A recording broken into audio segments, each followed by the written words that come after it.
Henri. Bonjour PPC, tu vas bien? Ben, ça va bien, alors aujourd'hui on est au restaurant. On fête une augmentation. On fête ton augmentation, oui, oui. Extraordinaire. Est-ce que tu peux nous raconter en 7 points, en moins de 7 minutes, comment tu es parvenu à cette augmentation? Bah surtout qu'on est en période de crise, alors ça n'a pas été facile. D'accord, alors raconte, tu t'es battu. Le premier point, c'est que j'ai essayé de réfléchir quelle était ma motivation. D'accord. J'ai fait un tour d'horizon, j'ai regardé les salaires de mes collègues, etc. J'ai regardé aussi tous mes résultats, c'est important. Et j'étais assez bien armé, puis je me suis un peu relaxé. D'accord, donc tu t'es préparé, tu t'es détendu, tu as fait ton étude de marché, tu as fait ton plan marketing. Ça, c'est l'étape numéro 1. Puis j'ai lu aussi, j'ai regardé les vidéos, comment rater son entretien d'évaluation, parce que l'augmentation de l'entretien d'évaluation, c'est souvent concomitant, en tout cas, c'est l'un précède l'autre. Ou inversement, d'accord. De temps en temps. Enfin, alors le point numéro 2, une fois que tu t'es préparé... Le point numéro 2, c'est que je demande un rendez-vous à mon supérieur, enfin au décisionnaire. Ouais, d'accord. Voilà. C'est moi qui prends l'initiative, hein. Ça c'est important. Tu prends la main, ça c'est le point numéro 2. Point numéro 3. Attends. Et alors, je réfléchis à ce que je vais dire dans les 20 premières secondes, toujours les plus importantes. Alors, un vieux truc de routier, retenez-le, c'est que j'essaye de mettre une chemise rose. Enfin, pourquoi rose? C'est quoi cette histoire? C'est un vieux truc qui fait que le gars qui est en face a plutôt tendance à vous regarder comme un allié et pas du tout comme quelqu'un d'agressif qui va l'emmerder. Oui. C'est l'épreuve des balles, ça. Exactement. T'envoies tout le monde en chemise rose. Tous les mecs qui vont venir en chemise rose, je sais qu'ils vont venir donner du pognon. Ok. Point numéro 3, Henri. Alors, point numéro 3, j'explique. Avant de demander vraiment l'augmentation, j'explique comment je vais être meilleur dans l'année prochaine. C'est-à-dire que je vais me former, je vais faire plus d'efforts, je vais m'organiser différemment. Bon, c'est important d'asseoir sa demande. D'accord, donc tu as sauté directement du pourquoi au comment en fait. Tu l'amènes directement dans le comment. Ouais. Et après, c'est combien? Ah, après tu passes au point numéro 4, c'est que tu qualifies... Exactement, c'est combien? Mais tu qualifies en fait, ta demande. Oui, mais je vais essayer de... Bah, la tienne, hein, en fait. Santé. Alors vas-y, attends.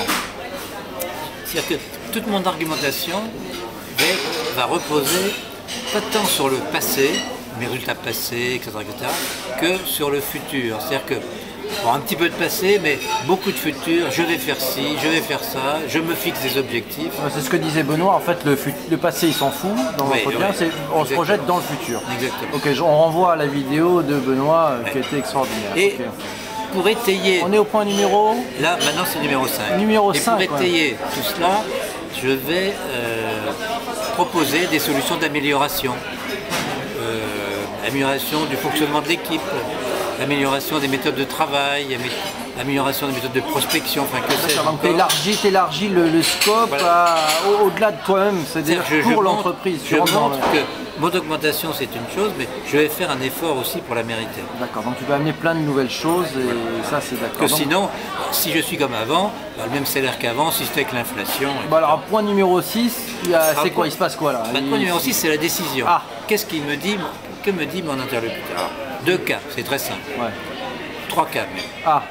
Il me dit oui, auquel cas je suis très content, mais même s'il me dit oui, je dis écoutez, je prends un rendez-vous quand même pour dans 6 mois et vous verrez que tout ce que je vous ai raconté, eh bien je vais le tenir. C'est important pour qu'il sache que je suis fiable, etc. D'accord, ça c'est aussi dit oui. Ensuite, s'il dit non... Déjà s'il dit oui, ça cache quelque chose, non? Non, pas du tout, d'accord. Alors s'il dit oui, s'il dit non. Alors, s'il dit oui, d'abord tu pourrais me dire, entre le oui et le non, il y a bon, je vais réfléchir, peut-être, etc. C'est un non masqué, quoi. Ça, tu reprends un rendez-vous rapidement parce qu'on ne peut pas rester sur le flou. D'accord.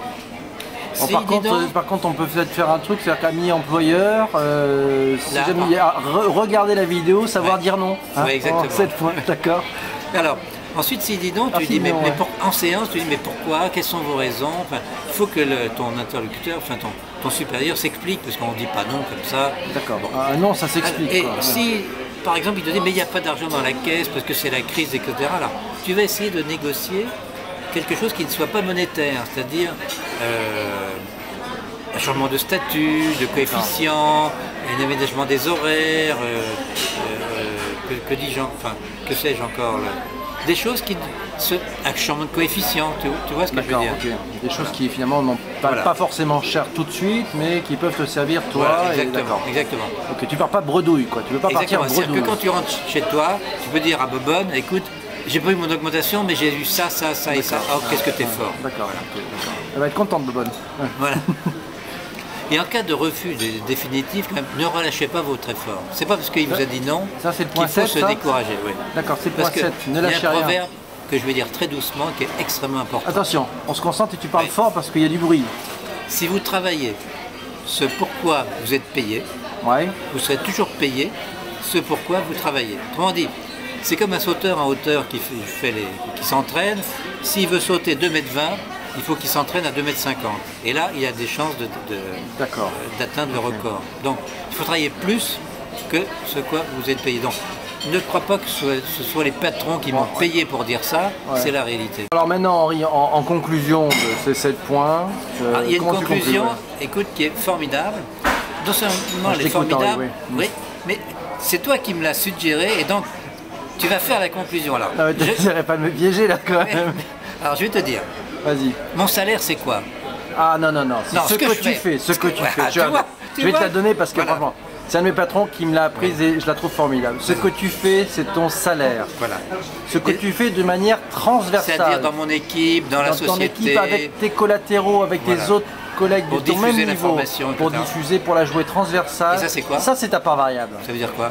Ta part variable c'est tes primes, tes 13e mois, tes augmentations, enfin pas ton augmentation mais c'est des trucs en plus, c'est tes bonus. Voilà. Et le troisième sujet, c'est ta capacité à porter la stratégie de l'entreprise, ça c'est ton avancement. Voilà. Et donc c'est là où je deviens DG d'une société. Peut-être DG, président, je ne sais pas moi, super président. Hyper président. Voilà. Bon ben merci PPC pour ces conseils précieux. De rien monsieur HK, ciao.